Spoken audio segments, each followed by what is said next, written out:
ढाका में ये Bangladesh nationalist party का गढ़ वाला इलाका है और बांग्लादेश नेशनलिस्ट पार्टी इस बार के चुनाव में सबसे बड़ी पार्टी के तौर पर देखी जा रही है।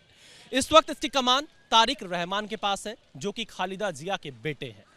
तारिक रहमान लंबे समय से लंदन में रह रहे थे निर्वासित तौर पर, और शेख हसीना के तख्ता पलट के बाद जब बांग्लादेश में आम चुनावों का ऐलान हुआ तब तारिक रहमान की बांग्लादेश वापसी हुई और उसके बाद इस चुनाव में बांग्लादेश नेशनलिस्ट पार्टी के उम्मीदवार के तौर पर 2 लोकसभा सीटों से तारिक रहमान चुनावी मैदान में है। तारिक रहमान के लिए यह काफ़ी महत्वपूर्ण दौर है, क्योंकि बीएनपी और जमात इस्लामी इन दोनों ही गठबंधन के बीच ये मुख्य लड़ाई बताई जा रही है। बीएनपी 300 सीटों में से 292 सीटों पर चुनाव लड़ रही है।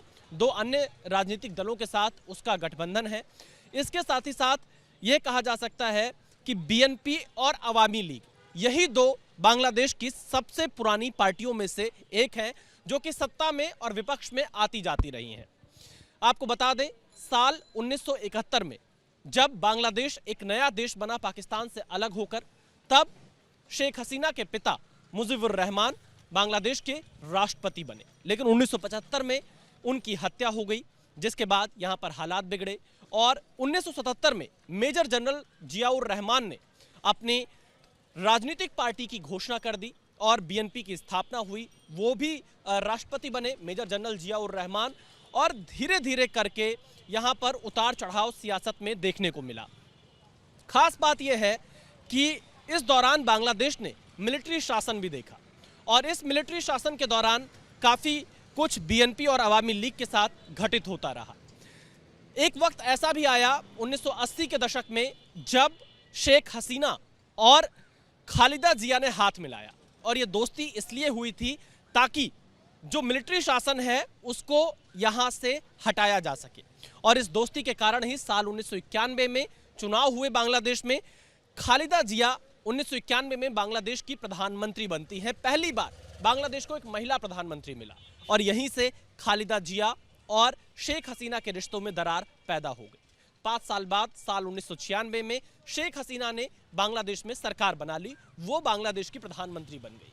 लेकिन फिर साल 2001 का दौर आता है, एक बार फिर से खालिदा जिया बांग्लादेश की राजनीति में वापसी करती हैं और बांग्लादेश में खालिदा जिया की सरकार बनती है। उसमें जमात इस्लामी भी उस सरकार का हिस्सा बनती है, जो कि साल 2006 तक यह सरकार चली, लेकिन उसके बाद फिर शेख हसीना का युग आ गया।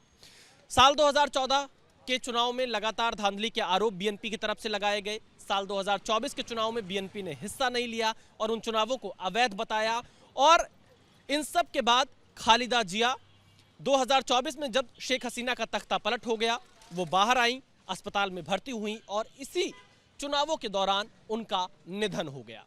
उनके निधन के बाद बांग्लादेश में तारिक रहमान ही उनकी पार्टी के सबसे बड़ा चेहरा बचे। उन्होंने बांग्लादेश की सियासत में अपने आप को एक विकल्प के तौर पर पेश किया, और जब खालिदा जिया का निधन हुआ तो भारत ने अपने विदेश मंत्री डॉक्टर एस जयशंकर को ढाका भेजा। प्रधानमंत्री नरेंद्र मोदी की तरफ से एक शोक संदेश लेकर खालिदा जिया के बेटे तारिक रहमान के पास विदेश मंत्री डॉक्टर एस जयशंकर पहुंचे थे। तो बीएनपी के लिए यह चुनाव अपने अस्तित्व का चुनाव है, और बीएनपी यह वादा कर चुकी है इस पूरे इलेक्शन में कि अगर वो सत्ता में आती है तो जुलाई चार्टर को लागू करेगी। जुलाई चार्टर वो है जो छात्र संगठनों ने मांग की थी तख्ता पलट के समय। इसके अलावा यहाँ पर एक उपराष्ट्रपति का पद नया बनाएगी। साथ ही साथ तमाम ऐसी घोषणाएं की गई हैं तारिक रहमान की तरफ से जो जनता को लुभाने की कोशिश है, खासतौर पर कि किसी प्रधानमंत्री का कार्यकाल 10 साल से ज़्यादा नहीं रहेगा।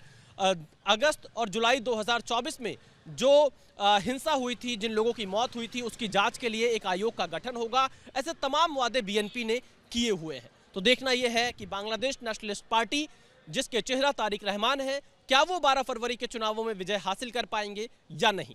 आप बने रहिए ग्राउंड जीरो से एबीपी न्यूज़ के साथ।